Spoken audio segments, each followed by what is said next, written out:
अस्सलामुअलैकुम स्टूडेंट्स, उम्मीद है आप सब के सब खैरियत से होंगे। क्लास फर्स्ट ईयर AQB पास पेपर वीडियो सॉल्विंग सीरीज की एक और वीडियो के साथ आपके सामने हाजिर हूं।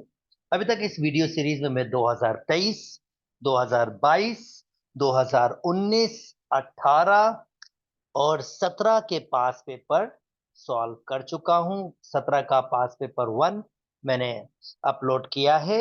ये पास पेपर 2 में अपलोड कर रहा हूं। सिमिलरली मैंने 2012 का भी पास पेपर सॉल्व किया है। मैं स्ट्रांगली रिकमेंड करूंगा जब आप ये वीडियो सीरीज देखें तो 2012 का पास पेपर से स्टार्ट करें, फिर 23 और फिर 22, फिर 19, 18 और 17 इस तरह से करेंगे तो आपको बेहतर तरीके से सिलेबस का आइडिया भी आएगा और कॉन्सेप्चुअल अंडरस्टैंडिंग भी डेवलप होगी। अच्छा जी, जल्दी से स्टार्ट कर लेते हैं पास पेपर को। ओके जी, कहता है भाई रियल एंड इमेजिनरी पार्ट हमें बता दें। जल्दी से बता देते हैं भाई रियल एंड इमेजिनरी पार्ट। ऊपर दिया हुआ है स्क्वायर, तो जनाब A square 2AB, 2 3 = 6, 6 2 = 12 iota. B square 2 का स्क्वायर 4 आयोटा का स्क्वायर आयोटा स्क्वायर। नीचे ए स्क्वायर, क्योंकि ये स्क्वायर ऊपर भी है ये स्क्वायर नीचे भी है, दोनों के पास स्क्वायर है।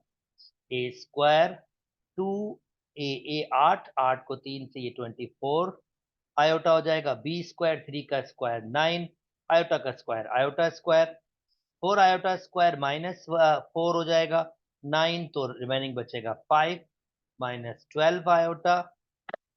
और 9 आयोटा स्क्वायर ये -9 हो जाएगा, 16 माइनस करेंगे तो 7 माइनस 24 आयोटा। अब हम जल्दी से इसको रेशलाइज कॉन्जुगेट कर लेते हैं रियल और इमेजिनरी पार्ट फाइंड करने के लिए।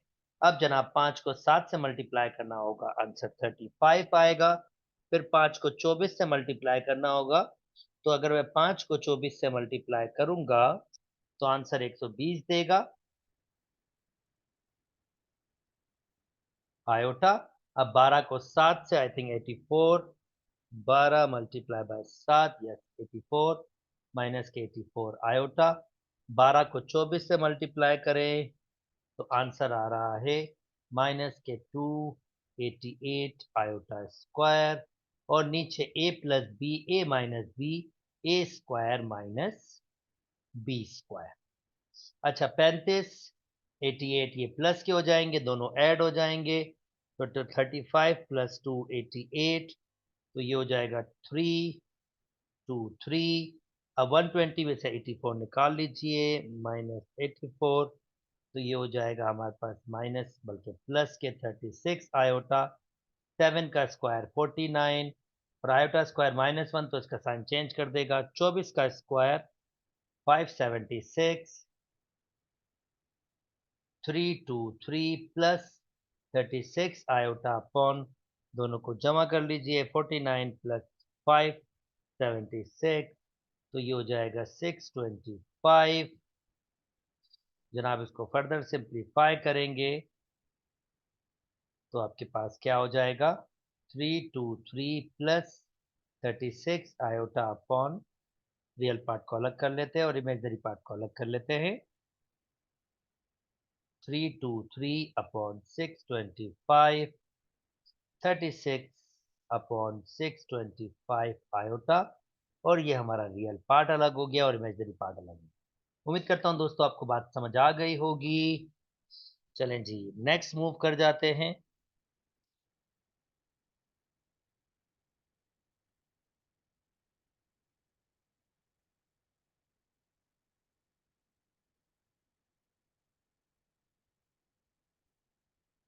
कहता है अगर मैं आपको Z1 दूं तो मुझे एक छोटी सी प्रॉपर्टी प्रूव करके दिखाओ। 13 - 12 आयोटा। अगर मैं Z1 का कॉन्जुगेट का एब्सोल्यूट वैल्यू निकालूंगा ना, तो वो Z1 के एब्सोल्यूट वैल्यू के बराबर होगा। चलो जी, कॉन्जुगेट मतलब 13 - 12 आयोटा का कॉन्जुगेट, ये हो जाएगा इसकी एब्सोल्यूट वैल्यू, और 13 - 12 आयोटा की एब्सोल्यूट वैल्यू दोनों बराबर होगी। चले जी, इसका मतलब होगा 169 13 का स्क्वायर और 12 का स्क्वायर। चले जी, इसको मैं ऐसे लिख लेता हूँ थोड़ा सा।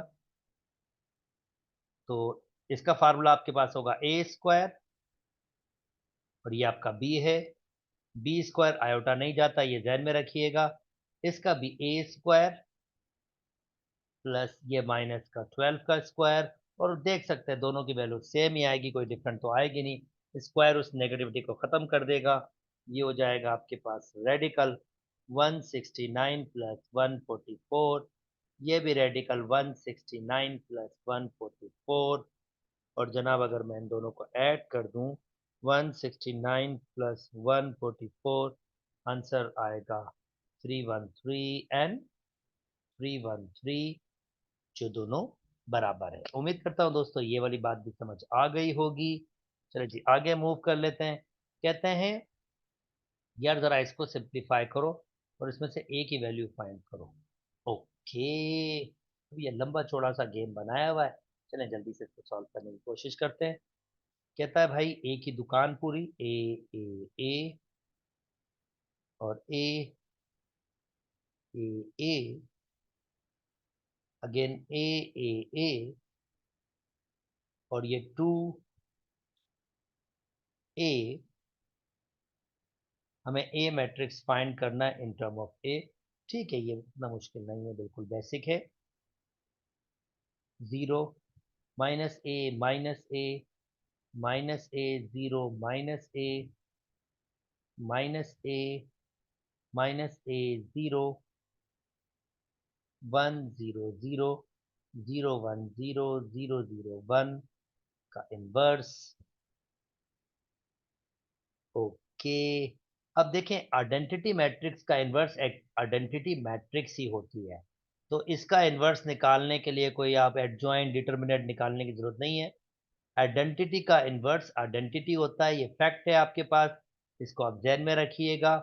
तो इसको मैंने ऐसे ही रखा,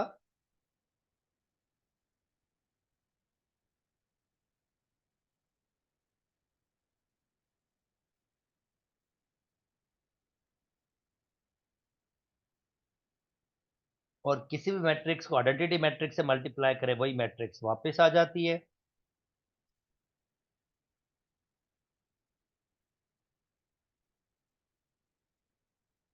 तो जनाब ये मैट्रिक्स वापस आ जाएगी 0 माइनस ए माइनस ए 0 माइनस ए माइनस ए 0। अब इस मैट्रिक्स को यहाँ उठा के ले आइए, ए ए ए ए ए ए ए ए माइनस 0, ये प्लस हो जाएगा इधर आके। माइनस ए इसके साइन मत चेंज कीजिएगा क्योंकि आपने ये साइन चेंज कर दिया। माइनस ए 0 माइनस ए और 0। तो जनाब ये हटा दूं, इक्वल टू के बाद 2a है।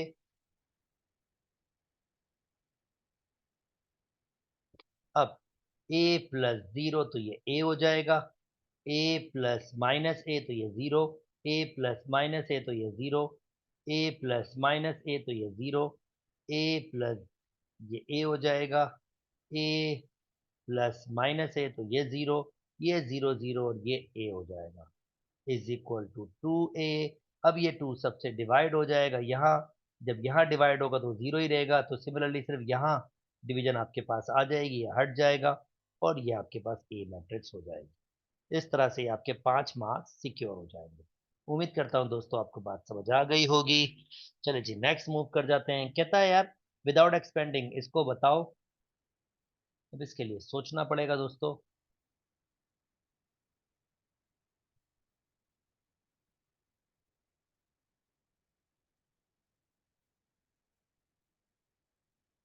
ओके, अगर मैं पहले कॉलम में काम करूं और पहले कॉलम में ऐड करूं तीसरा कॉलम, तो 9 में 3 ऐड करेंगे तो ये 12 हो जाएगा, 5 में 8 ऐड करेंगे तो ये 10 हो जाएगा, -1 में ये ऐड करेंगे तो 6 6 5 3 9 8 7, और मैं फर्स्ट कॉलम से 2 कॉमन ले लेता हूं, तो 6 5 3 6 5 3 987। और आप जानते हैं अगर कोई भी दो रोज या दो कॉलम आइडेंटिकल हो तो डिटर्मिनेंट जीरो के बराबर होता है। 2 multiply by zero, answer zero. Hence proof, ये मैंने प्रूफ कर दिया। चले जी नेक्स्ट मूव कर जाते हैं दोस्तों। कहता है if the fourth term of arithmetic progression is 2 and the ninth term, fourth term मतलब a plus 3d 2 के बराबर है, and the ninth term a plus 8d 9 upon 2 के, then find the first term and the common difference। बहुत ही simple भाई, दोनों को minus कर दें, ये खत्म। First term and common difference find करना है तो a खत्म। 8 में से 3 माइनस करेंगे तो माइनस के 5d, और माइनस के 9 अपॉन 2 में 2 माइनस करेंगे, 2 माइनस करेंगे माइनस के 9 अपॉन 2 से, माइनस के 5d, एलसीएम 2 ये हो जाएगा 4 माइनस के 9, by cross multiplication minus 10d, जिसके बराबर हो जाएगा 4 कम करेंगे तो माइनस 5 हो जाएगा। ये कैंसिल हो गया, माइनस 2d, बल्कि माइनस भी कैंसिल हो गया 1 के बराबर, और d की वैल्यू आ रही है 1/2। तो जनाब किसी भी एक इक्वेशन पुट कर दें, a plus 3 times of d is equal to, D की वैल्यू 1/2 इज इक्वल टू 2। तो a is equal to 2 minus 3/2, यानी 1.5 बाई 2 में माइनस करेंगे 1.5 तो ऑब्वियसली 0.5 बचेगा। a की वैल्यू 1/2। अब इसने क्या कहा है, कौन सी टर्म फाइंड करनी है, 100। तो a प्लस 99d, a की वैल्यू 1/2 है, 99 d की वैल्यू 1/2 ही है। तो जनाब 1 प्लस 99 एलसीएम सेम है, अपॉन 2, तो ये 100/2, यानी आंसर आएगा 50। उम्मीद करता हूं दोस्तों ये 100 टर्म आपको बात समझ आ गई होगी। चलिए जी आगे मूव कर जाते हैं। ओके दोस्तों, कहता है विदाउट यूजिंग कैलकुलेटर कन्वर्ट करके दिखाए इस भाई साहब को इक्वलेंट फ्रैक्शन है। बिल्कुल बेसिक सा क्वेश्चन है। 0.481 481 481 एंड चलता जाएगा। नोटिस करें 0.481 प्लस 0.000481, 0.00000481, और ये इनफाइनाइट आप इसको ऐसे ऐड कर सकते हो। तो एक किस्म की सीक्वेंस बन रही है जिसमें आप बेसिकली ज्योमेट्रिकल सीक्वेंस बना पा रहे हैं। और आप कैसे देखेंगे ज्योमेट्रिकल सीक्वेंस है, भाई इसको इससे डिवाइड करें, 0.000481 डिवाइडेड बाई 0.481, तो आंसर आपके पास आ रहा है 0.001। इसको इससे भी डिवाइड करें, चेक करें, 0.1 2 3 4 5 6 481 डिवाइडेड बाय 0.000481, और आप देखें इसका रेशो भी 0.001 आ रहा है। इसका मतलब ये तो ज्योमेट्रिकल सीक्वेंस बन गई है, मगर इनफाइनाइट वाली, क्योंकि ये इनफाइनाइटली आगे चलती जाएगी। तो अगर मुझे इसका सम फाइंड करना है तो मेरे पास फार्मूला होता है एस ऑफ इंफिनिटी बराबर होता है ए अपॉन 1 माइनस आर। ए पहली टर्म होती है 0.481, आर थोड़ी देर पहले निकाली थी 0.00, आई थिंक 0.001। खाली वैल्यूज पुट करें, एस ऑफ इंफिनिटी बराबर हो जाएगा ए की वैल्यू 0.481, 1 माइनस 0.001। तो जल्दी से इसको कैलकुलेटर के जरिए सिंप्लीफाई कर लेते हैं। 0.1 माइनस 0.001, तो मेरे पास जो आंसर आ रहा है सम ऑफ इन्फिनिटी बराबर है 0.481 और 0.999। अगर यहाँ तीन मूव करेंगे तो ये भी तीन मूव होगा। सम ऑफ इन्फिनिटी बराबर हो जाएगा 481 अपॉन 999।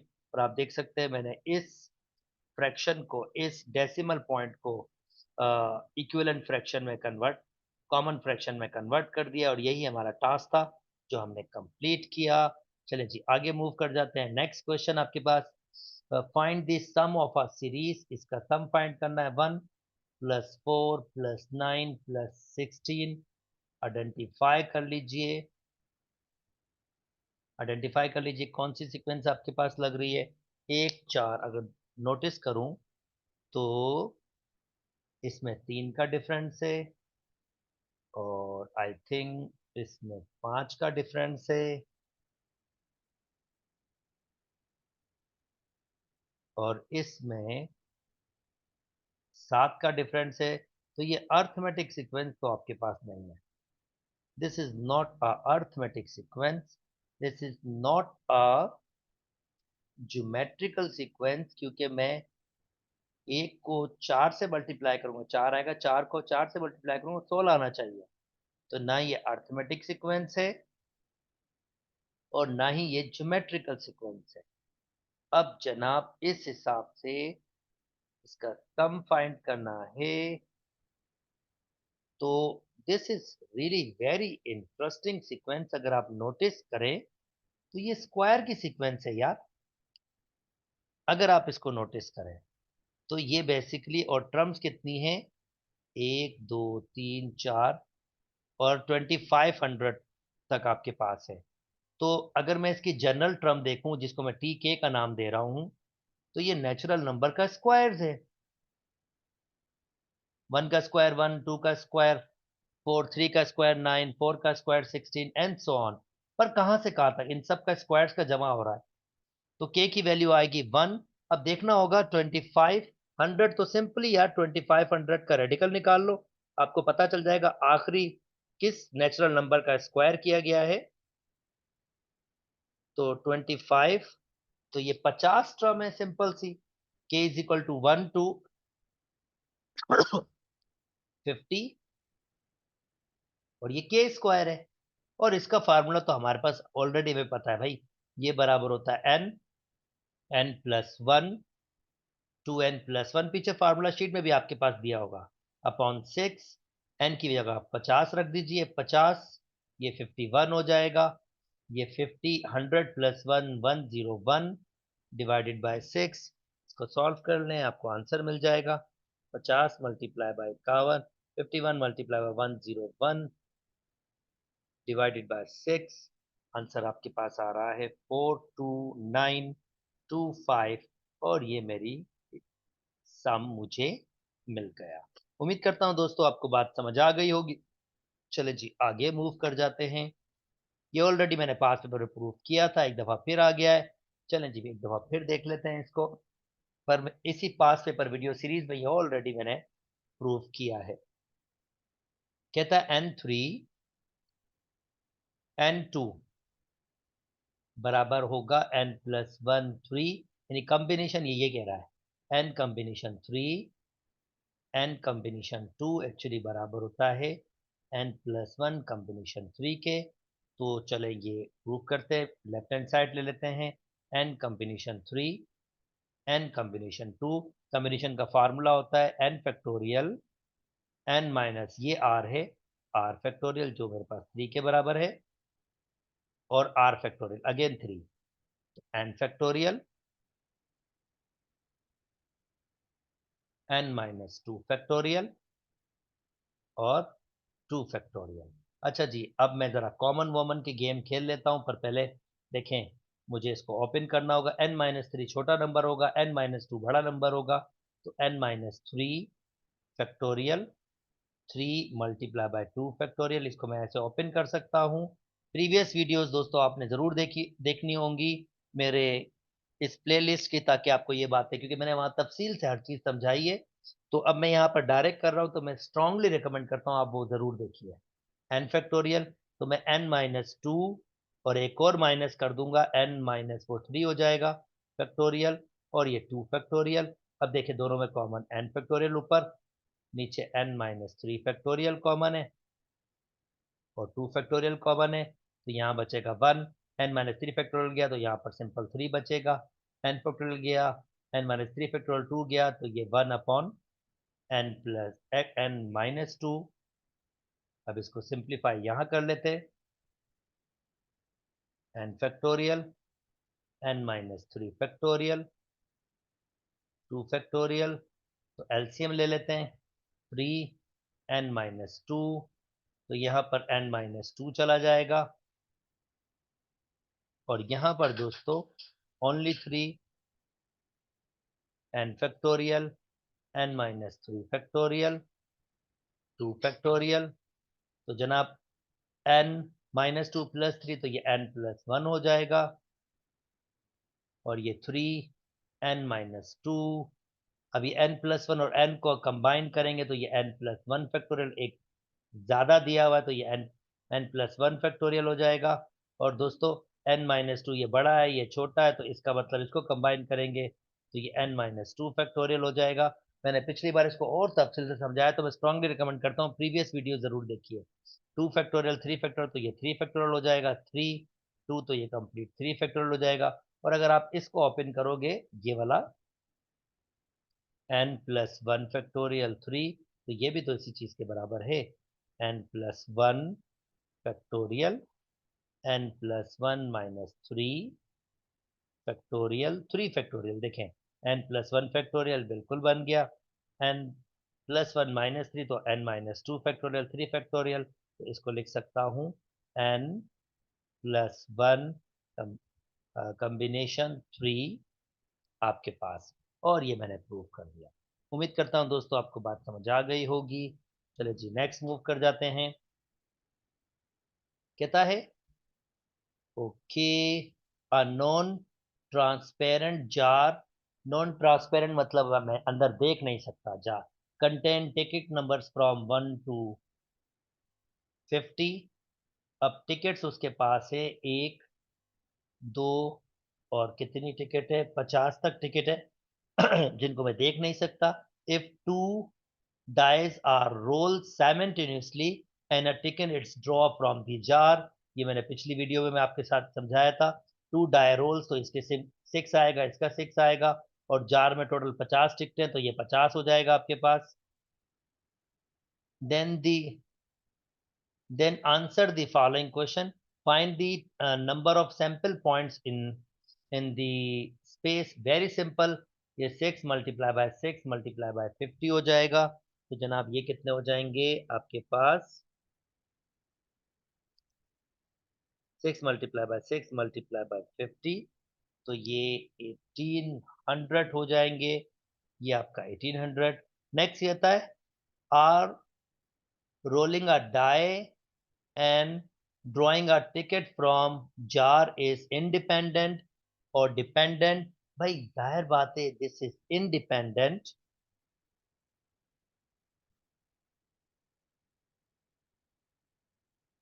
because because probability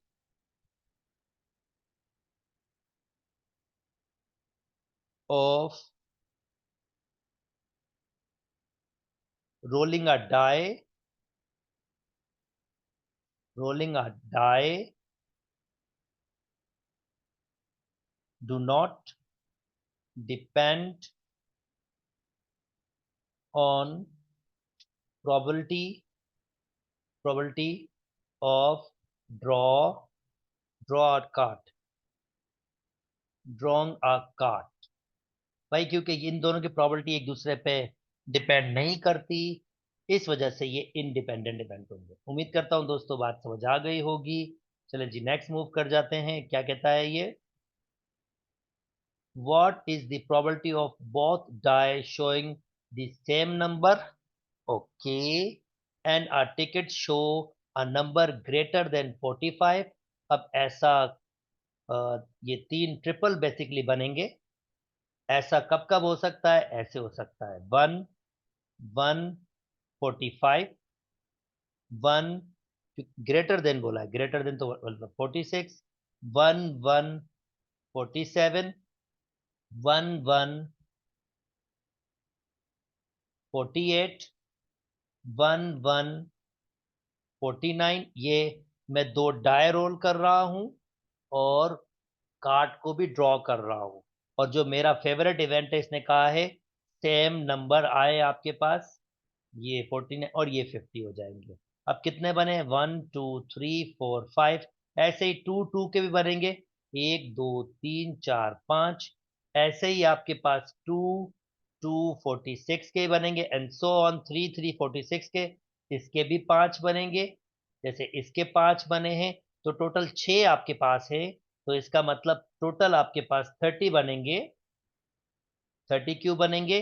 6 आपके पास है, 3 के साथ बनेगा, 4 के साथ बनेगा, 5 के साथ बनेगा, 6 के, और हर किसी के आपके पास 5 बन रहे हैं। तो 6 मल्टीप्लाई बाय 5, इसका मतलब ये कि ये टोटल आपके पास 30 बनेंगे। और अगर आपको इसकी प्रोबेबिलिटी फाइंड करनी है, प्रोबेबिलिटी ऑफ इवेंट दैट, कौन सा कर रहा था मैं, yes, probability of event that, probability of event that die shows die shows same number and ticket greater than 45, तो वो बेसिकली होगी 1800। टोटल आपके पास हमने निकाला था सैंपल स्पेस, 1800 डिवाइडेड बाय कितना हो जाएगा, 30। और अगर आप इसको सिंप्लीफाई करेंगे तो 1/60, ये आपके पास इसकी प्रोबेबिलिटी होगी। उम्मीद करता हूं दोस्तों आपको बात समझ आ गई होगी। चलें जी, ये भी कर लेते हैं। कहता है find the probability of event that the sum of both die, अब सम ऑफ बोथ डाई आपके पास 9 हो, and the ticket shows odd number. अब ऑड नंबर तो जो टिकट शो करेगी वो 1, 3, 5 और ये 50 तक हैं। तो इसका मतलब 25 नंबर्स आपके पास ऐसे होंगे। और और ये जो कह रहा है कि बोथ डाई शोज आपके पास कितने शोज करें, सम that sum on both dies, जो दोनों का सम हो वो आपके पास 9 हो। तो सम 9 कब कब हो सकता है आपके पास जनाब? सम हो सकता है 9 आपके पास 3, 6, और इस 25 में से कोई भी एक आ जाएगा आपके पास, इसमें से कोई भी एक नंबर आ जाएगा। मैं इस जगह को खाली छोड़ रहा हूँ और जरा आइडिया लगाने की कोशिश कर रहा हूँ। 3, 6, और ऑब्वियसली 6, 3 भी होगा, और जनाब फिर हमारे पास होगा 9, 5 और 4, इस 25 में से कोई भी आ जाएगा, और 4 और 5 ये भी मेरे पास 9 होगा। और कौन से बन सकते हैं, और कौन से बन सकते हैं जनाब? 3, 6, 6, 9, 4, 5, 6, 3 लगा लिया, 4, 5, 3, 6 भी लगा लिया, और तो मेरे ख्याल में और कोई भी नहीं बन सकता। 2, 5 बिल्कुल नहीं। ठीक है, इसका मतलब ये 25 बनेंगे टोटल, ये भी 25 बनेंगे, ये भी 25, और ये भी 25। 25 क्यों? क्योंकि इसमें कोई भी इन ऑड 25 नंबर में से कोई भी नंबर आ जाएगा। तो ये 25, ये 25, ये 25, ये 25। आई होप कोई और मैंने मिसिंग ना किया हो, नो वाला जो सम नो बना रहा हो। आई डोंट थिंक सो कि मैंने मिसिंग किया है। 2 और 6, 8, 3 और 6, 6 और 3, 4 और 5, 5 बिल्कुल यही। तो 25, 50, 75, ये 100 होगा।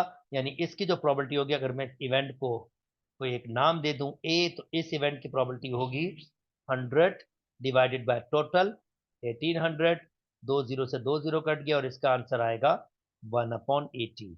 उम्मीद करता हूं दोस्तों आपको मेरी बात समझ आ गई होगी। क्वेश्चन नंबर 6 सॉल्व करते हैं। क्वेश्चन नंबर 6 आपके पास है, प्रूव यूजिंग मैथमेटिकल इंडक्शन कि आपके पास ये स्टेटमेंट जो बना हुआ है, ये स्टेटमेंट ठीक बना हुआ है। अब ये स्टेटमेंट बेसिकली क्या बना हुआ क्या है दोस्तों? ये स्टेटमेंट एक अर्थमेटिक सीरीज है, आप देख सकते हैं कॉमन डिफरेंस 4 का है, एक अर्थमेटिक सीरीज है, और ये इसकी कोई भी जनरल टर्म का फार्मूला, और ये इसकी सम ऑफ टर्म्स का फार्मूला है।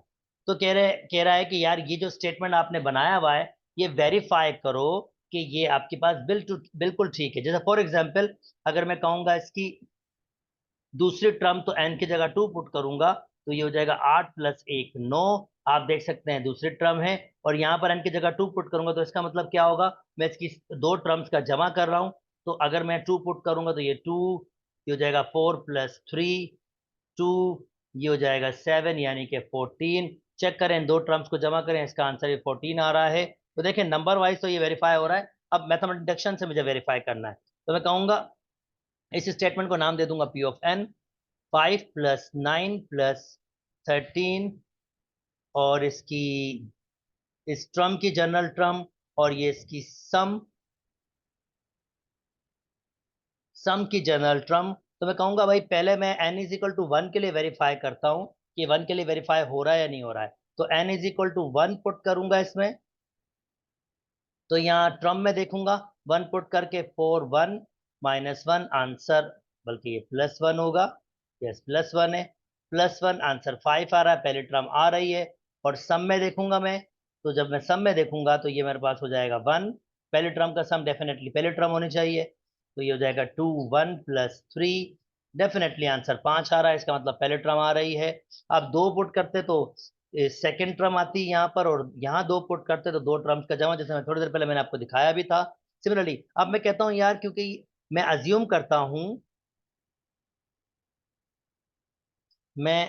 करता हूं इस चीज को कि यार ये किसी भी टर्म के लिए वेरीफाई हो रहा है। यानी मैं क्या कर रहा हूं, मैं इसको अज्यूम कर रहा हूं कि ये किसी भी टर्म के लिए वेरीफाई हो रहा है। तो वो टर्म क्या है, मैं कह रहा हूं n इज इक्वल टू कोई k के लिए ये वेरीफाई हो रहा है, तो मैं प्रिपोजिशन में क्या करूंगा, n की जगह k रखूंगा और आपका स्टेटमेंट वेरीफाई हो जाएगा। अब इसका मतलब क्या है, इस स्टेटमेंट इसका मतलब यह है कि मैं कह रहा हूं ये किसी भी नंबर के लिए वेरीफाई हो रहा है, किसी भी n की वैल्यू के लिए वेरीफाई हो रहा है। तो n की जगह मैंने वो वैल्यू पुट की और मैंने कहा देखो यार ये वेरीफाई हो रहा है। जस्ट के ही रखा है ना, नंबर वेरीफाई करूंगा, जैसे मैंने 1 को वेरीफाई किया था, 2 को आपके सामने वेरीफाई किया था, 2 भी वेरीफाई, तो कोई भी किसी भी नंबर के लिए वेरीफाई कर रहा है। कह रहा है अज्यूम कर रहा हूं कि अगर ये n is equal to k + 1 के लिए वेरीफाई हो रहा तो मुझे ये शो करना होगा कि ये n is equal to k + 1 के लिए भी वेरीफाई होगा। अब k + 1 के लिए वेरीफाई का मतलब क्या होगा, ये n टर्म्स का जमा है, दिस इज n टर्म्स जमा। तो ये n टर्म्स का जमा है, तो ये सम ऑफ n टर्म्स का फार्मूला डेवलप हुआ आपके पास। ठीक है, अगर मैं इसमें एक टर्म और n+1 मतलब एक टर्म मैं इसमें और ऐड करूं दोनों साइड पर, तो ये फार्मूला आपके पास इसी शक्ल में n+1 टर्म के लिए वेरीफाई करे, यानी k की जगह k+1 आ जाए, इस k की जगह k+1 आ जाए, यानी n टर्म्स के लिए। अब ये भाई k टर्म्स के लिए k लिखा हुआ है ना, तो k+1 टर्म्स के लिए k की जगह k+1 लिखा होना चाहिए और k की जगह k+1। तो मैं क्या करूंगा, इसकी k टर्म में नेक्स्ट टर्म ऐड करूंगा, यानी k की जगह k+1 कैसे बनाऊंगा, k की जगह मैं k+1 रखूंगा, +1 और सिंप्लीफाई करूंगा तो ये हो जाएगा 4k+4 +1, ये हो जाएगा 4k+5। अब मैं क्या करूंगा, 4k+5 दोनों जगह पर ऐड करूंगा, तो ये बेसिकली कितनी कौन सी टर्म हो जाएगी, k+1 टर्म्स हो जाएंगी टोटल, 5 9 13। अब ये k टर्म था और मैंने इसमें कौन सी टर्म ऐड की, k+1 टर्म। और यही एक एडिशन, क्योंकि एक ही टर्म ऐड किए तो इसके सम में एक और टर्म ऐड करूंगा, तो जाहिर बात है जो फार्मूला बनना चाहिए वो k+1 टर्म के लिए बन जाना चाहिए, क्योंकि मैं एक ही टर्म ऐड कर रहा हूँ, ये एक टर्म एक्स्ट्रा ऐड की है मैंने, अगली टर्म दूसरे अल्फाज में, ये मैंने टर्म वैसे रखी, ये फार्मूला वैसे रखा। अब इसमें मैंने क्या किया है, ये मैंने ऐड कर दिया है। अब मैं इसको सिंप्लीफाई करूंगा और मेरे पास क्या बनना चाहिए, यही फार्मूला वापस आ जाए, मगर k की जगह मेरे पास क्या आना चाहिए, k+1। तो देखिए मैं इस वाले पोर्शन को ओनली सॉल्व कर रहा हूं, या मैं इक्वल टू का सिंबल, यानी इक्वल टू से पहले ये सारी की सारी चीज मौजूद है, मैं इसी फार्मूले को सॉल्व कर रहा हूं। नोटिस कीजिएगा, 2k² + k3k + k4k + 5, 2k² + k 7k + k 5 10। तो ये सिंपल सा ही बन रहा है आपके पास, 2 5 जा 10, तो ये 2 5 ही बनेगा, 2k प्लस, ये मैं 2k यहाँ लिख देता हूँ, 5k + 5। तो यहां से मैंने 2k कॉमन लिया, k+1, यहां से मैंने 5 कॉमन लिया, k+1। देखें अब मेरे पास जो बन रहा है वो k+1 बना और 2k + 5 बना। अब देखें जहां k लिखा हुआ था वहां पर k+1 आ गया, बिंगो, हमने k की जगह k+1 दिखा दिया, मगर यहाँ 2k+3 लिखा और यहाँ 2k+5 है, तो इसको कैसे हम कहेंगे k की जगह मेरे पास k+1 आए? वेरी सिंपल, 2k+2+3, तो ये हो जाएगा k+1, यहां मैंने 2 कॉमन लिया, k+1+3। अब नोटिस करें k की जगह k+1 और इस k की जगह भी k+1, यानी फॉर्मूले में कोई चेंजिंग नहीं। आपने एक और टर्म ऐड की है, तो वहां पर फार्मूले ने उसी नेचर से k की जगह k+1 बना दिया है, और ये मेरी वेरिफिकेशन हो गई ही मैथमेटिकल इंडक्शन को प्रूव करने की। उम्मीद करता हूं दोस्तों आपको बात समझ आ गई होगी। टेक्निकल सा कॉन्सेप्ट होता है, पर हमने इसको टैकल कर लिया होगा। अच्छा जी, जल्दी जल्दी अब इसको कर लेते हैं। कहता है x+1 x+2 x+3 x+4 is equal to 3 के बराबर है। सिंप्लीफाई करना है। टेक्निक बहुत सिंपल है, कांस्टेंट टर्म्स को ऐड करूं, ऐसी दो ब्रैकेट्स को साथ रखें जिसके कांस्टेंट टर्म्स को ऐड करूं वो सेम आए। एक और तीन, एक और दो तीन होते हैं, ये तो सात, सॉरी, एक और चार पाँच, दो और तीन, यानी कि x+1 को x+4 के साथ रखें, x+2 को x+3 के साथ रखें, 1 4 5 2 3 5 और इक्वल टू के बाद 3 है। जल्दी से मल्टीप्लाई कर लेता हूं, x² प्लस के 4x प्लस के x प्लस के 4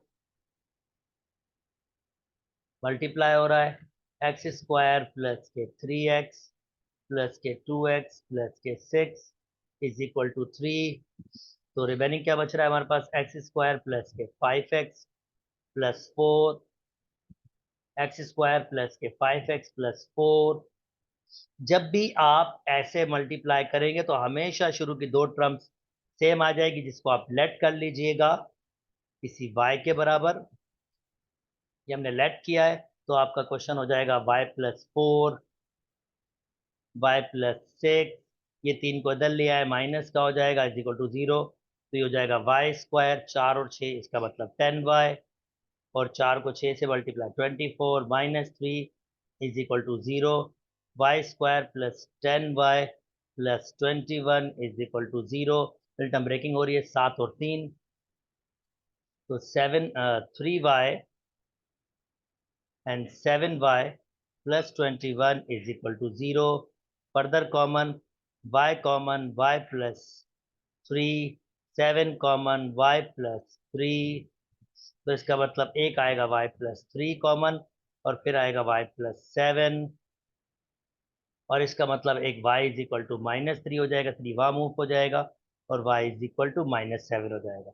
अभी भी क्वेश्चन खत्म नहीं हुआ, आपने लेट किया था y को इसके बराबर, दैट मीन्स x² प्लस के 5x, y की जगह पहले -3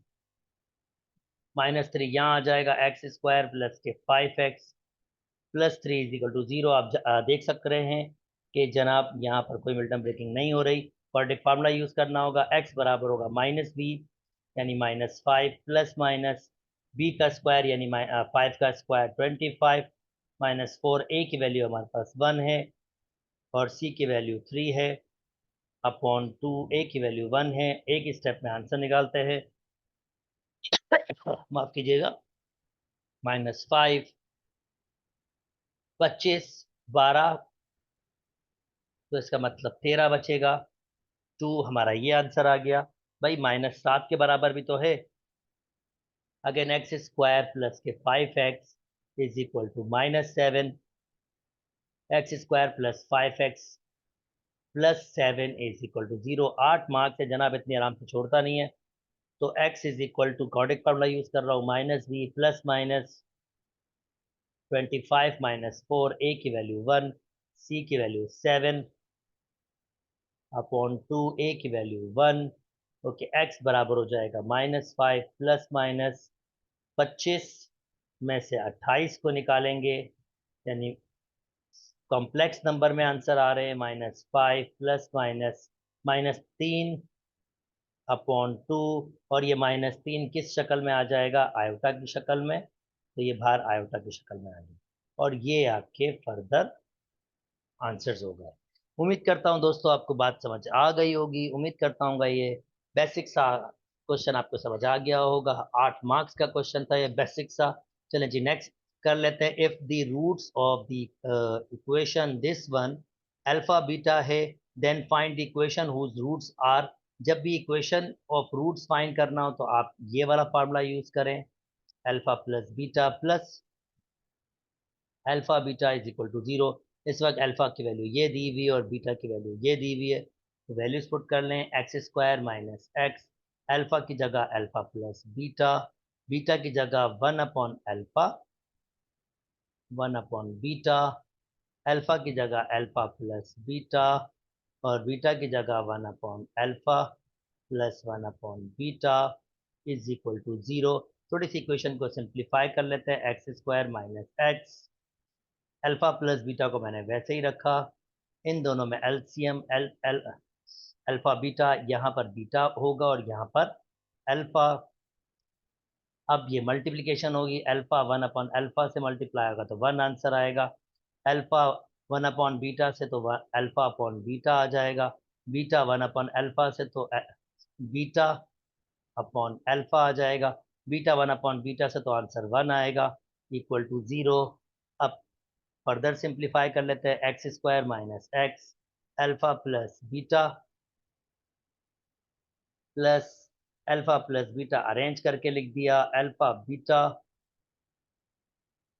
1 और 1 ये हो जाएंगे 2, इन दोनों के दरमियान LCM alpha beta, alpha alpha से मल्टीप्लाई होगा अल्फा स्क्वायर, बीटा बीटा से मल्टीप्लाई होगा beta square is equal to 0। जनाब alpha square plus beta square बराबर हो जाएगा, बराबर होता है alpha plus beta whole square minus 2 alpha beta के। आप इसको सिंपली फार्मूला ओपन करोगे, सिंप्लीफाई करोगे तो ये इसी के बराबर आ जाएगा। तो फाइनली मैं लिख रहा हूँ x square minus x, alpha plus beta plus alpha plus beta upon alpha beta plus 2 plus इसकी जगह alpha plus beta whole square minus 2 alpha beta upon alpha beta. अब आप सोच रहे होंगे कि मैंने इतना सारा सिंप्लीफाई क्यों किया है। आप नोटिस करें, मैंने इस पूरे क्वेश्चन को सम ऑफ रूट जो बराबर होता है -b/a and product of root जो बराबर होता है c/a की फॉर्म में कन्वर्ट कर दिया। अब ये कन्वर्ट किया क्यों है क्योंकि क्वेश्चन क्या कहा था कि if the roots of a equation this one are alpha beta then find the roots. अब अल्फा बीटा मैं यहां से निकाल सकता हूं, यानी alpha plus beta minus b/a, b की वैल्यू 2 है, a की वैल्यू 1, तो ये हो जाएगा -2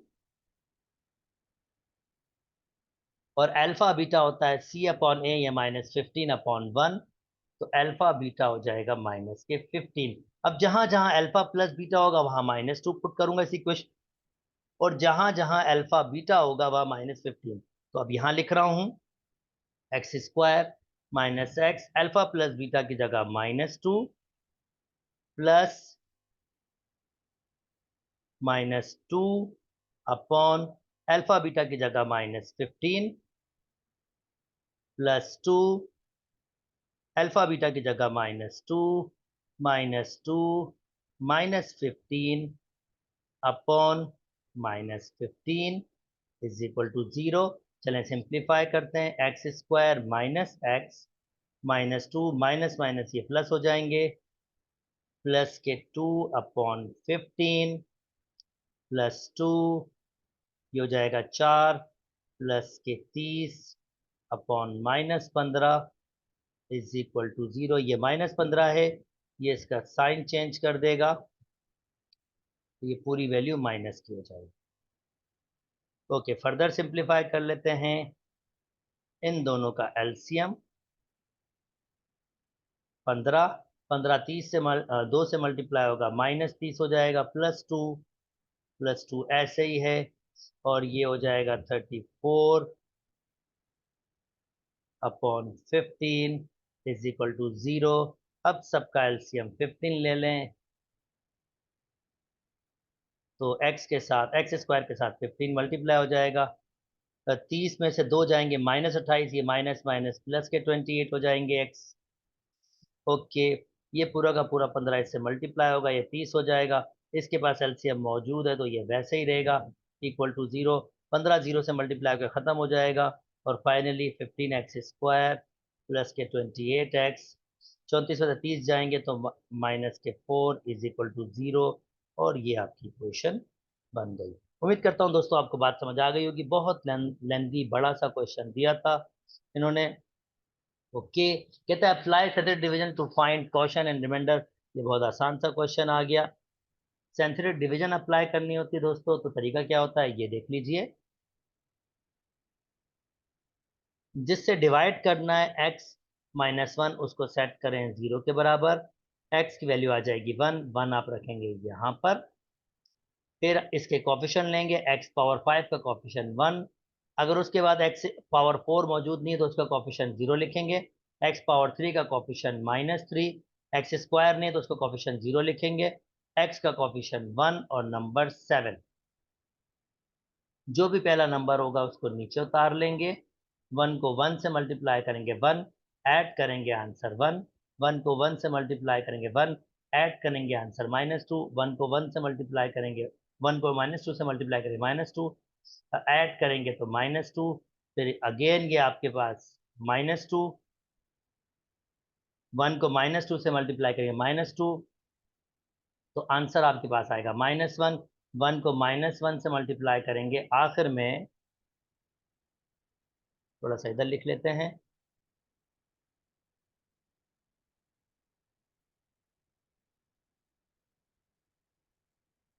ये रिमाइंडर की जगह होती है आखिरी आखिरी। 1 को -1 से मल्टीप्लाई करेंगे -1, रिमाइंडर आएगा 6। तो अब रिमाइंडर हमारे पास आ गया 6, जैसे इसने कहा था। रिमाइंडर, और हमारे पास क्वेश्चन। हम क्वेश्चन को Q ऑफ x से रिप्रेजेंट करते हैं। अगर 5 पावर से स्टार्ट हुआ था ये, तो यहाँ से स्टार्ट करें। एक 4 पावर से स्टार्ट करें, एक 15 पावर, फिर 2 पावर, फिर वापस 1 पावर, और फिर फाइनली -1। ये हमारा क्वेश्चन है और ये हमारे पास क्वेश्चन कंप्लीट होगी। उम्मीद करता हूँ दोस्तों बात समझ आ गई होगी। चलिए जी, ट्रिग्नोमेट्री की दुनिया में खुशामदीद। नेक्स्ट आपके पास है, कहता है वेरीफाई करेंगे ये भाई साहब बराबर होता है 1 के। बेसिक से लग रहा है।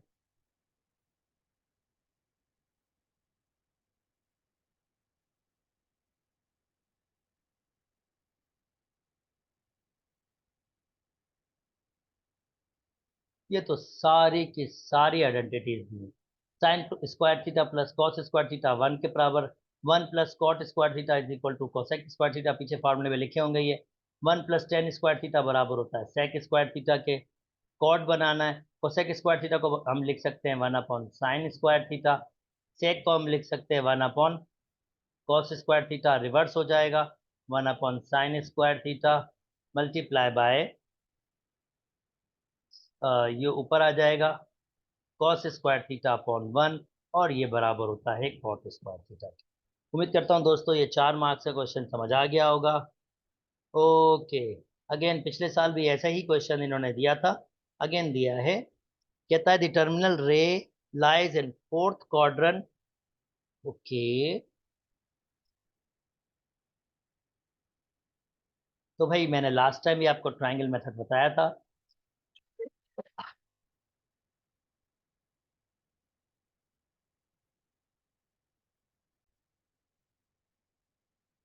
ओके, तो अब ट्रायंगल मेथड मैंने आपके साथ डिस्कस किया था दोस्तों। साइन बराबर होता है परपेंडिकुलर अपॉन हाइपोटेन्यूज। तो बेस आपके पास नेगेटिव, आप साइन लेके नहीं जाएंगे, क्वाड्रेंट का साइन आया हुआ है, तो आपको बेस फाइंड करनी होगी। पैथागोरस यूज कर लेते हैं। 7 का स्क्वायर बराबर होगा 4 का स्क्वायर प्लस एक्स का square.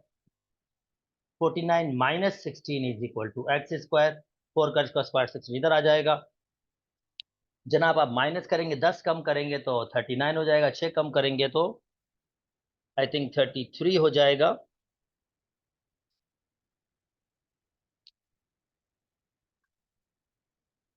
33 is equal to x square, radical लगाएंगे एक्स इज इक्वल टू,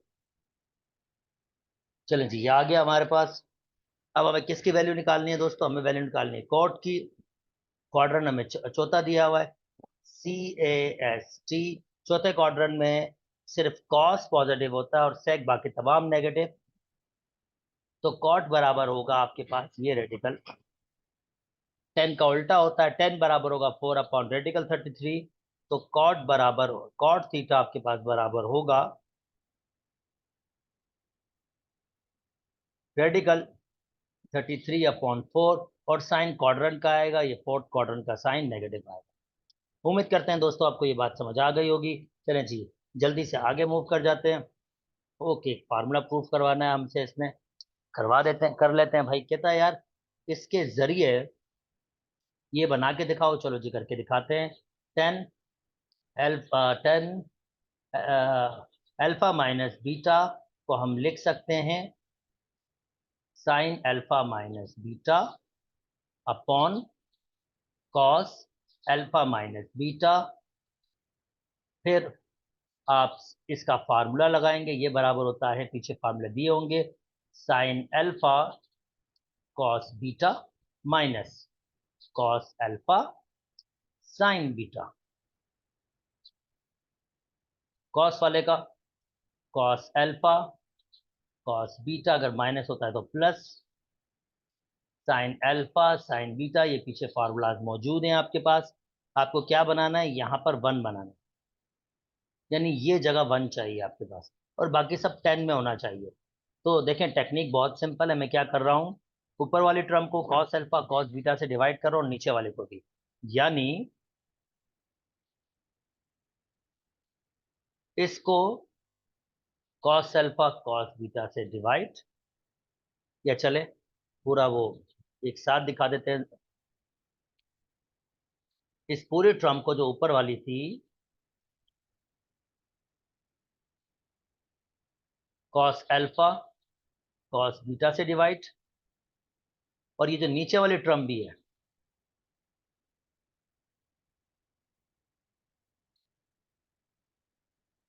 इसको भी कॉस अल्फा कॉस बीटा से डिवाइड।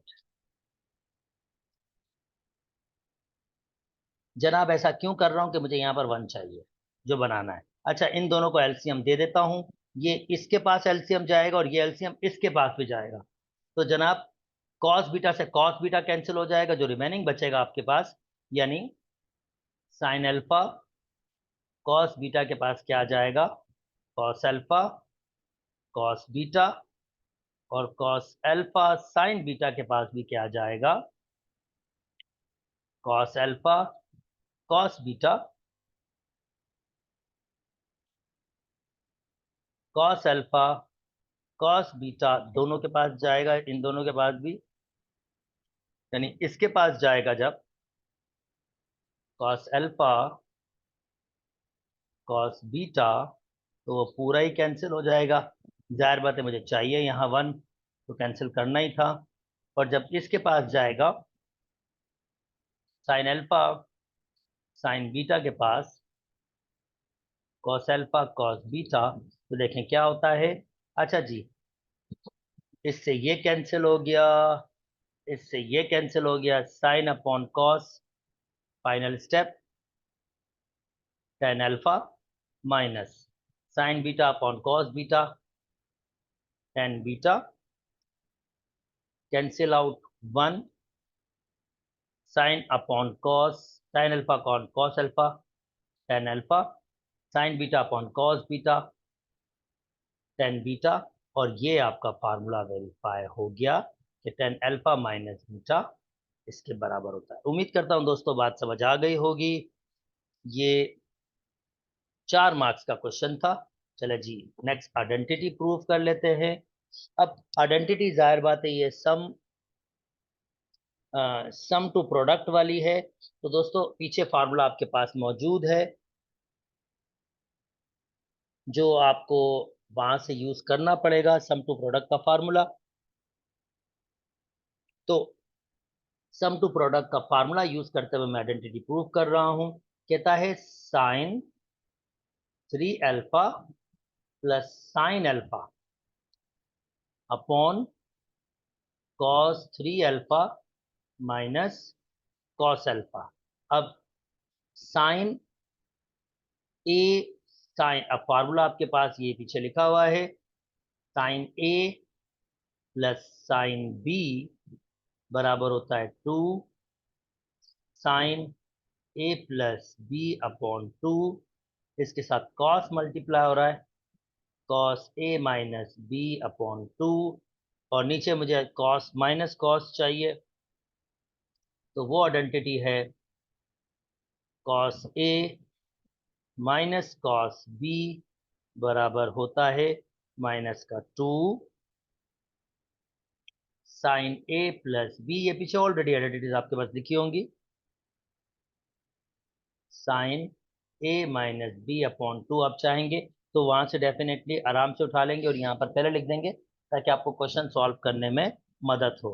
तो आपके पास पहले थी 2 sine A plus B cos A plus B, और दूसरा है साइन ए प्लस बी और साइन ही ए माइनस बी। बिल्कुल सही, अब मैं आइडेंटिटी यूज कर रहा हूँ, ये मेरा ए होगा, ये मेरा बी होगा, ए और बी, तो मैं आइडेंटिटी यूज कर रहा हूँ 2 साइन 3 अल्फा और अल्फा, ये हो जाएगा 4 अल्फा ए प्लस बी अपॉन 2। मैंने जस्ट डायरेक्टली ऐड कर दिया है सिंपल सी, स्पेस बचाने के लिए, और cos A minus B, 3 alpha से अल्फा निकालेंगे तो 2 अल्फा अपॉन अल्फा। अब नीचे वाले में नीचे वाला फार्मूला, -2 साइन, यहाँ भी 3 अल्फा और अल्फा, ये हो जाएगा हमारे पास 4 अल्फा अपॉन 2, और यहाँ पर अगेन साइन ही है, साइन 3 अल्फा में से अल्फा जाएगा तो 2 अल्फा अपॉन 2, ये कैंसिल आउट हो जाएंगे, 2 से 2 कैंसिल, माइनस बच रहा है, साइन ऊपर बचेगा 2 अल्फा कॉस अल्फा,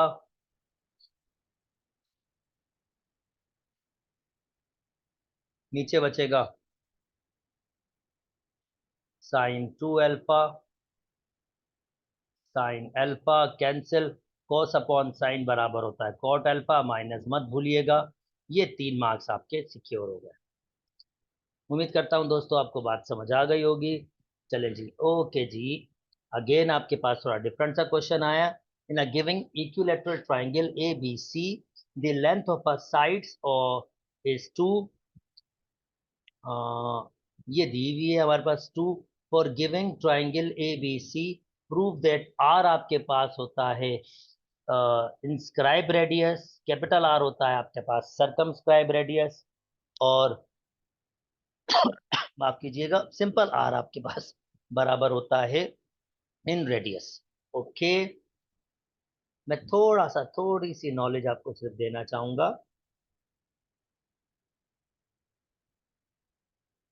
अगर सर्किल बाहर बने तो ये सर्कमस्क्राइब रेडियस होता है, इसका जो रेडियस होता है इसको हम आर कहते हैं।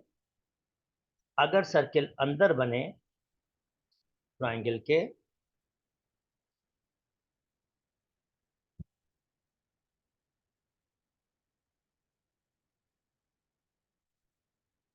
कुछ इस तरह से टच करे साइड्स को, तो जो इसका सेंटर होता है लाइक दिस वन, इसको आर कहते हैं, और लास्ट वाला जो होता है वो आपके पास, अगर मैं कोई एक्सटेंड कर दूं साइड्स,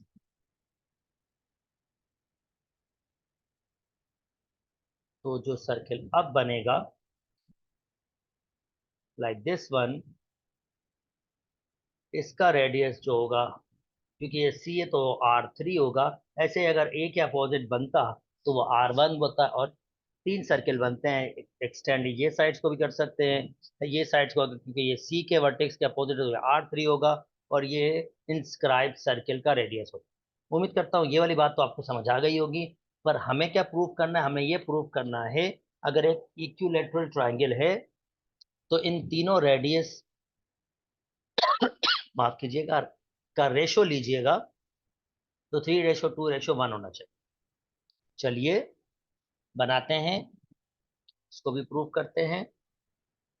अब R1 बराबर होता है डेल्टा अपॉन S माइनस ए,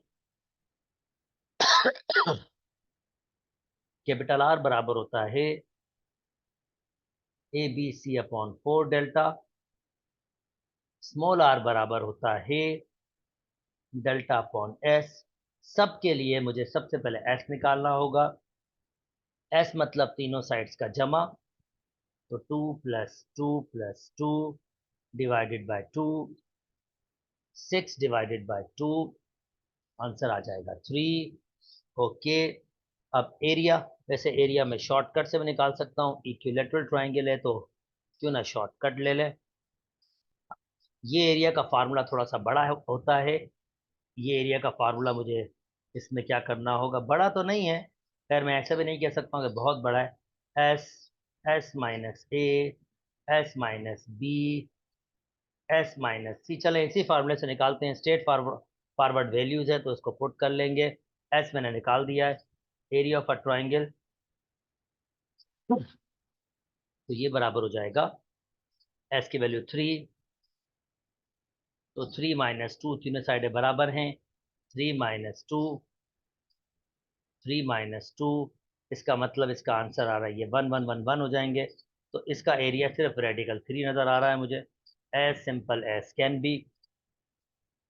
तो 1 1 1 मल्टीप्लाई करें कोई फर्क पड़ेगा भी नहीं, तो रेडिकल 3 इसका एरिया आ गया है। अब वैल्यूज पुट करने की बारी आ गई है।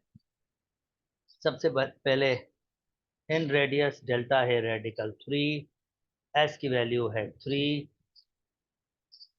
R1 बराबर हो जाएगा डेल्टा है रेडिकल 3 और एस माइनस ए, यानी 3 - 2 1, तो रेडिकल 3 हो जाएगा बस। और जनाब आर की वैल्यू होती है ए बी सी, तीनों वैल्यूज को मल्टीप्लाई करूंगा ए बी सी तो वो 8 हो जाएगा, 2 × 2 × 2 8 हो जाएगा। और डेल्टा की वैल्यू है रेडिकल 3, इस हिसाब से आंसर आ रहा है 2/रेडिकल 3। फाइनल स्टेप, R1 रेशो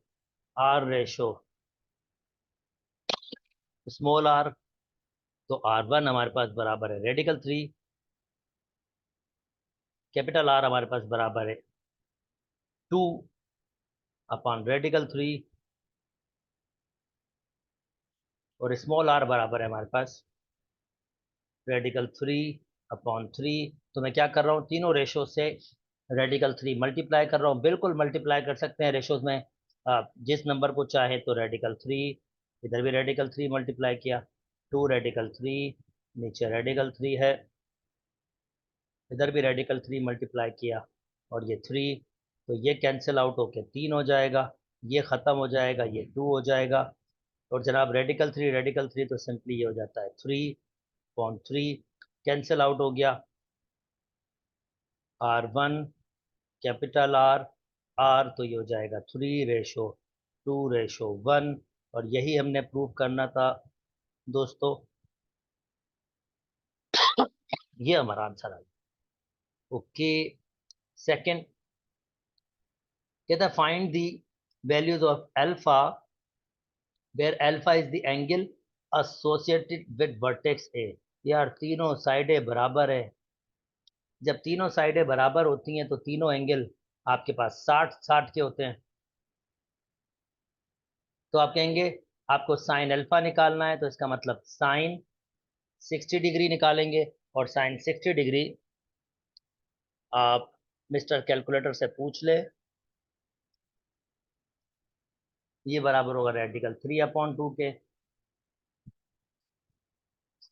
और ये आपके आंसर हो गया।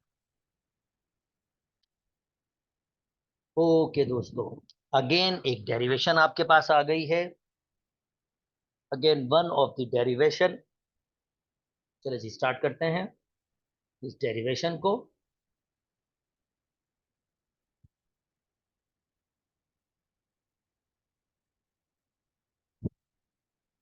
लॉ ऑफ कोसाइन आपको प्रूव करना है।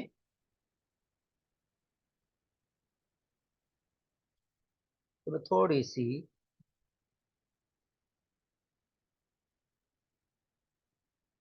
तिरछी ट्राइंगल थोड़ा सा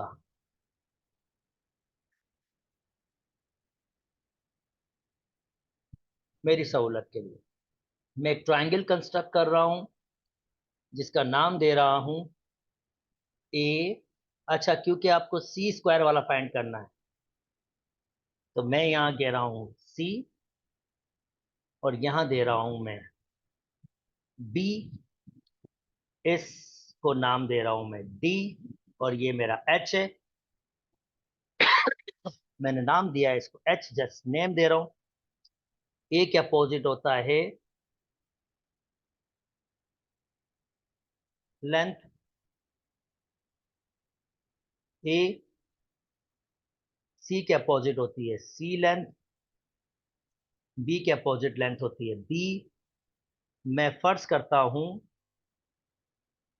कि ये लेंथ मेरे पास एक्स है, तो ये छोटी वाली जो लेंथ होगी मेरे पास वो होगी, ए में से एक्स को निकालना होगा तो ये ए माइनस एक्स हो जाएगी। अच्छा जी, ये सिंपली मैंने क्या किया है, कंस्ट्रक्शन की है, सिंपली कंस्ट्रक्शन की है। सी स्क्वायर है, यहाँ पर अगर फॉर एग्जाम्पल बी स्क्वायर बनाना होता तो यहाँ पर मैं बी रखता, यहाँ पर कोई भी चीज रखे कोई मसला नहीं होगा। अगर आपको ए स्क्वायर बनाना होता तो फिर मैं यहाँ पर ए रखता, और अ, जैसे ही आपके पास वैल्यूज है बाकी उन वैल्यूज को ऊपर नीचे किया जा सकता था। ये मेरे पास गामा एंगल होगा, सी के लिए गामा एंगल होता है। चले जी, अब मैं प्रूफ स्टार्ट करता हूँ। सबसे पहले ट्राइंगल में ले रहा हूँ A B D, right angle triangle, altitude खींचा था मैंने, ए बी डी, और पैथागोरस यूज कर रहा हूँ। हाइपोटेन्यूस का स्क्वायर सी स्क्वायर बराबर होगा एच स्क्वायर प्लस, ये इसकी साइड है, A minus X whole square. Simplify कर रहा हूँ, सी स्क्वायर बराबर हो जाएगा H square plus A square plus x square minus two A X. Formula open किया है, अरेंजमेंट किए खाली, ये मेरा पहला हो जाएगा। अब मैं ट्राइंगल यूज कर रहा हूँ ए सी डी, वो भी राइट एंगल ट्राइंगल है, वही पैथागोरस। हाइपोटेन्यूस का स्क्वायर, सॉरी बी का स्क्वायर, बी का स्क्वायर बराबर हो जाएगा एच का स्क्वायर प्लस एक्स का स्क्वायर, ये मेरा सेकंड होगा। और यहां से मैं एक्स की वैल्यू निकालना चाहूंगा थ्रू ट्रिग्नोमेट्री, कॉस गामा। मैं यही ट्राइंगल यूज कर रहा हूं, बेस अपॉन हाइपोटेन्यूस के बराबर होता है, यानी बेस अपॉन हाइपोटेन्यूस, बी को क्रॉस मल्टीप्लाई किया, B cos alpha is equal to x. अब जनाब मैं पहली इक्वेशन में H square plus x square की जगह बी स्क्वायर रखूंगा। H square plus x square, थोड़ा सा मैं इसको अरेंज कर लेता हूं, एक्स स्क्वायर को पहले लिख देता हूं, ए स्क्वायर को बाद में। H square plus A square की जगह बी स्क्वायर लिख रहा हूं, और एक्स की जगह मैं लिख रहा हूं बी कॉस थीटा। देखें आपका फार्मूला ड्राइव हो गया, सी स्क्वायर बराबर है H square plus x square की जगह बी स्क्वायर, ऑलरेडी ए स्क्वायर मौजूद है, माइनस टू ए, और एक्स की वैल्यू है B cos gamma, B cos gamma. और यही मुझे प्रूव करना था कि सी स्क्वायर बराबर होता है A square plus B square minus two A B cos gamma, और ये आपकी प्रूफ हो गया। उम्मीद करता हूं दोस्तों आपको बात समझ आ गई होगी। चलें जी next. In the triangle A B C, if the measurement A B C दिया हुआ है, ए की वैल्यू दी हुई है जनाब 6 के, बी की 7, और सी की वैल्यू दी हुई है जनाब 3। Find the values of cos gamma upon 2 the semi perimeter s of a triangle equal, यानी s की वैल्यू भी दे दी है, सेमी पेरीमीटर s की वैल्यू दी हुई है आपके पास 8। बहुत बेसिक सा पीछे फार्मूला आपके पास लिखा होगा, ये बराबर होता है रेडिकल एस एस माइनस ए, क्योंकि अल्फा है तो एस माइनस ए, और ए के अलावा जो बचती है साइड वो बी सी, वो नीचे लिखेंगे। जरा आप खाली वैल्यूज पुट कर दीजिए। 8 8 माइनस ए की वैल्यू 6 है, बी सी 3 मल्टीप्लाई बाय 7, 8 2 बचेंगे 21, तो हो जाएगा 16/21 रेडिकल में लिखें, या आप इसको पॉइंट्स में ले जाएं, आपकी मर्जी, जैसा आपको बेहतर लगे वैसा कर लीजिए। उम्मीद करता हूं दोस्तों ये 2 मार्क्स वाला गेम भी आपको समझ आ गया होगा। Question number 10। Okay, question number 10 में हमने सेक का ग्राफ बनाना है और इसकी रेंज भी लिखनी है। तो चलें जी सेक का ग्राफ बनाते हैं। इसने ऑलरेडी 1 वैल्यू दी हुई है 0 की। अब सेक कैलकुलेटर में आपके पास सेक तो होगा नहीं, तो उसको आप कन्वर्ट करेंगे कॉस थीटा में, और फिर आप इस थीटा की जगह ये सारी वैल्यूज पुट करेंगे। Okay, y is equal to 1/cos। सबसे पहले π/6 मतलब 30 डिग्री, 30 डिग्री पुट करूंगा तो आंसर आएगा 1.1 अप्रोक्सीमेट मैंने किया है।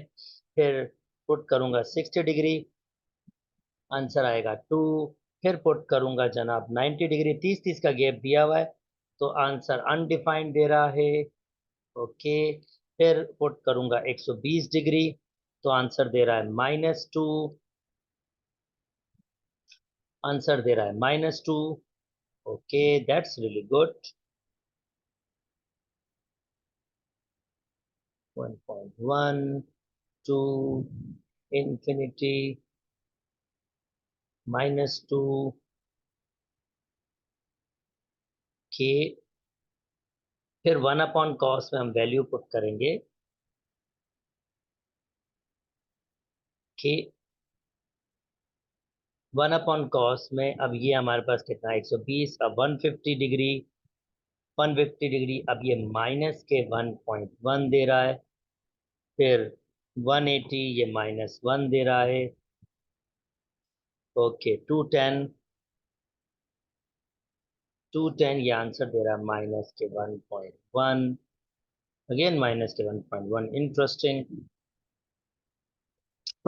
और ये आपके पास अब 240 ये आंसर दे रहा है -2, 270 ये अनडिफाइंड आंसर दे रहा है। ओके, 300 आंसर 2 दे रहा है, और जनाब 310 330 ये आंसर 1.1 दे रहा है, 360 ये आंसर 1 दे रहा है। तो सबसे पहले दो जगह पर आपके पास क्या आया है अनडिफाइंड, तो वो दो जगहों पर एक स्ट्रेट लाइंस बना दें जिनको हम कहते हैं, स्केलिंग कर लेते हैं जल्दी से, और स्केलिंग में I try my level best कि आपको अच्छी तरीके से एक्सप्लेन कर सकूं। ये मैंने एक्स एक्सिस बनाया है और ये मैंने वाई एक्सिस बनाया है। ओके, ये मेरा 0 डिग्री है। अच्छा दोस्तों, 3-3 के गैप से मैं मूव करूंगा, ये देख लूं, मेरे ख्याल में मैं इसको थोड़ा सा लाइन को सही बना दूं ताकि देखने में आसानी हो।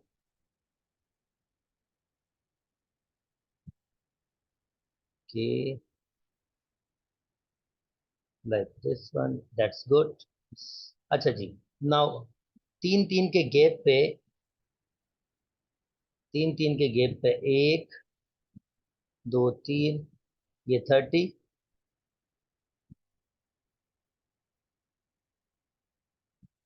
लाइन है थोड़ी सी, अगर मैं लाइट बना लूं तो उसको जरा देखना आसान हो जाएगा।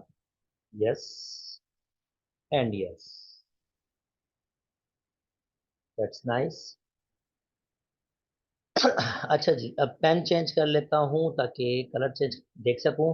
3 को 1 2 3 को ये मैंने दिया है पाई बाय 3। फिर एक, एक दो तीन, ये दिया है मैंने पाई बाय 6। एक दो तीन, और एक दो तीन, ये दिया है मैंने पाई बाय 2। और ये लाइन आपके पास, क्योंकि आइसोमटॉप से यानी यहाँ पर अनडिफाइंड वैल्यू आ रही है, तो मैं इसको खींच भी देता हूँ ताकि एक आइडिया रहे। और आपका ग्राफ बाउंड रहता है, बिल्कुल बाउंड रहता है। ओके, नेक्स्ट वैल्यू है 1 2 3। ये आपके पास 120 डिग्री है, यानी 2 पाई बाय 3। 1 2 3, ये आपके पास 5 पाई बाय 3 है।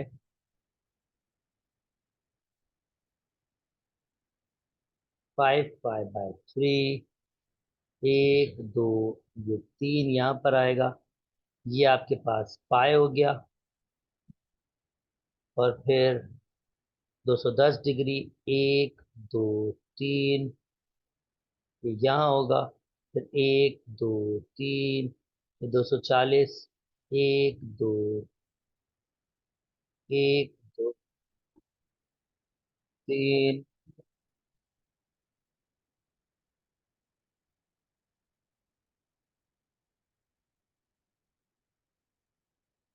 ओके, नेक्स्ट आपके पास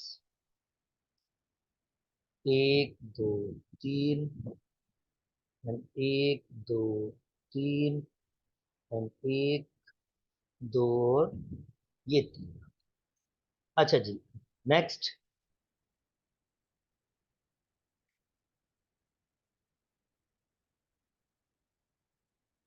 पाई बाय 2। पाई बाय 2 के बाद अनडिफाइंड हो रहा है 3 पाई बाय 2। तो ये 180 है, ये 210 है, ये 240 है, ये 270 है, यहाँ पर होगा as state as can be. और अब वैल्यूज पुट करना स्टार्ट करते हैं, जल्दी जल्दी वैल्यू देते हैं। ये आगे ऐसे ही ग्राफ आपके पास कंटिन्यू करेगा, मेरे पास थोड़ा मैसी मैसी सा हो जाएगा, इसलिए मैं ये वैल्यूज रख रहा हूँ। सबसे पहले भाई 0 पे 1, तो ये मैं इसको 1 कह रहा हूँ, और इसको मैं 2 कह रहा हूँ। इसको मैं -1 कह रहा हूँ, और इसको मैं -2। यानी ये जो बॉक्सेस 10 बॉक्सेस है, एक बॉक्स पॉइंट 1 का है। ओके, तो जरा आसानी हो जाएगी दोस्तों हमारे पास देखने में। ये 1, और 30 पे 1.1, ये 1.1 होगा। फिर हमारे पास 2 है,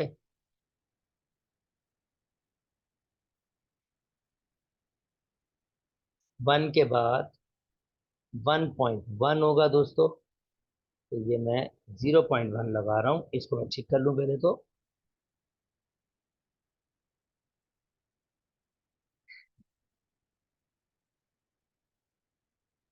ये रहा 1.1, और फिर इस पे अनडिफाइंड है, तो ये ग्राफ कुछ ऐसे आएगा, और ये आइसोमटॉप्स को ऐसे फिर जाता जाएगा।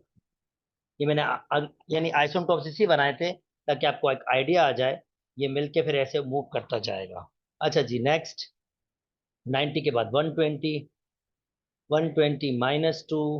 ओके, ऐसे स्ट्रेट आए। आई होप ये वैल्यू होगी। बहुत छोटा सा ग्राफ है तो थोड़ा मुश्किल हो रहा है देखने में। फिर 150, 150 पे आंसर आ रहा है माइनस के 1.1। तो अगर ये लाइन आ रही है तो ये माइनस के 1.1 होगा। फिर आगे कह रहा है पाई 180 पे -1।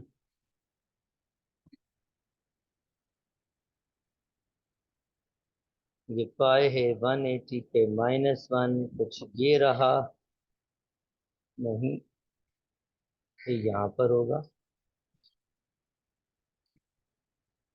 ये रहा। फिर उसके बाद हमारे पास क्या कह रहा है, माइनस के 1.1, यानी इस पर ऐसे सीधा आ रहा हूँ। फिर ये रहा। फिर हमारे पास -2 कह रहा है, बिल्कुल इसके सीधे आ रहा हूं। और फिर अनडिफाइंड है तो इसको कैसे मिलाएंगे, इसको ऐसे मिलाएं, इसको मिलाते हुए आइसमटॉप से गुजार दें नीचे। आई होप, उम्मीद करता हूँ दोस्तों बात समझ आ गई होगी। अब आइसोमटॉप्स के पास ये 2 पे जा रहा है डायरेक्ट। ओके, यहाँ से रख रहा हूँ, ये डायरेक्ट 2 पे गया, फिर 1.1 पे, ये रहा, और फिर 1 पे। तो इसको भी कैसे मिलाएंगे, ये ऐसे मिलेगा, और ये ऐसे आइसोमटॉप से ऊपर चलाते जाए।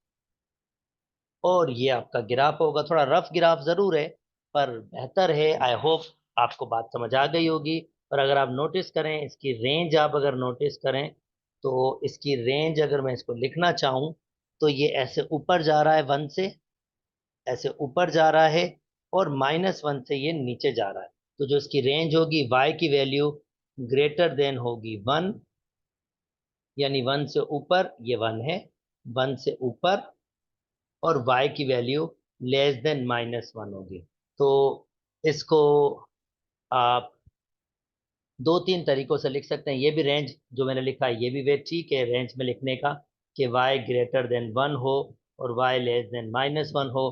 कुछ इसको ऐसे लगते हैं कि रियल नंबर में से आप इक्वल टू भी 1 भी मौजूद है, -1 भी, रियल नंबर में से आप -1 से 1 निकाल दे, यानी ये पोर्शन निकाल दें, तब भी आपके पास आएगा। जो आपको बेहतर लगे वैसे आज रेंज लिख ले। इस पे भी इसको स्कोर देना पड़ेगा, इस पे भी इसको स्कोर देना पड़ेगा। उम्मीद करता हूँ दोस्तों आपको ये बात भी बिल्कुल समझ आ गई होगी।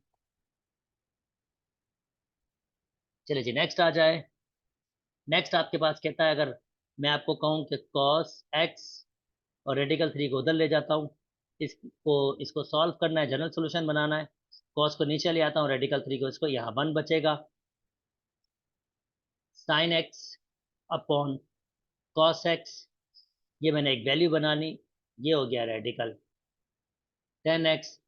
तो मैं पूछना चाहता हूँ, अब जैसे यहाँ पर देखें, इसका मतलब है 360 के अंदर, जो 360 के अंदर दो जगह पर 10 पॉजिटिव होगा, पहले क्वाड्रेंट में और तीसरे क्वाड्रेंट में। तो पहले क्वाड्रेंट में मेरे ख्याल में कौन सा एंगल 3 देता है आपके पास, वो ट्राइंगल से भी देख सकते हैं, कोई इतना मुश्किल नहीं। चाहे तो आप कैलकुलेटर यूज कर लें, टेन इनवर्स कर लें। जैसे ये देखिए भाई, tan inverse, shift tan inverse one by radical 3,